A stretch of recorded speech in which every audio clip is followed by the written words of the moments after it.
Hi అండి, welcome to మీ తెలుగమ్మాయి హనీషా యూట్యూబ్ ఛానల్. నిన్న అంటే మంగళవారం మా తమ్ముడి బర్త్డే అండి. సెకండ్ టైం మేము బీచ్లో కేక్ కట్ చేయించామండి. మా తమ్ముడికి మేము అనుకున్న ప్లాన్ ప్రకారం మా వారు వస్తారని అనుకుంటే మా వారు రాలేదు. కాకపోతే మా వారు రాకపోయినా తప్పదు కదా, ఆడికి మాట ఇచ్చిన తర్వాత కేక్ కట్ చేయించామండి బీచ్లోని. నేనే ఫస్ట్ తినిపించేస్తున్నాను, నేనే కోయించాను వాడి చేత. నాకు చాలా హ్యాపీ అనిపించిందండి. వాడికి నేను చాలా గిఫ్ట్స్ కొన్నాను. అవి నాకు ఎందుకో వీడియో తీయబుద్ధి అవ్వలేదు. మా మమ్మీ వాళ్ళని తినిపించమంటున్నాను, మీకు వీడియోతో పాటు ఫొటోస్ కూడా తీస్తానని చెప్పేసి. మాకు ఇక్కడ ఆర్కే బీచ్ దగ్గరండి. ఆ బ్లాక్ శారీ నేను మీషోలో మా మమ్మీకి ప్రజెంట్ చేశానండి నా పెళ్ళి కాకముందు.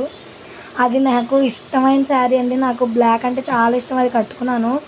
మా మమ్మీ, మా పెద్దమ్మ, మా డాడీ కేక్ తినిపిస్తున్నారు. అదిగోండి మా డాడీ, మా మమ్మీ. మా పెద్దమ్మ గ్రీన్ శారీ కట్టుకుంది. మా తమ్ముడికి విష్ చేసి బ్లెస్ చేయండి. Like share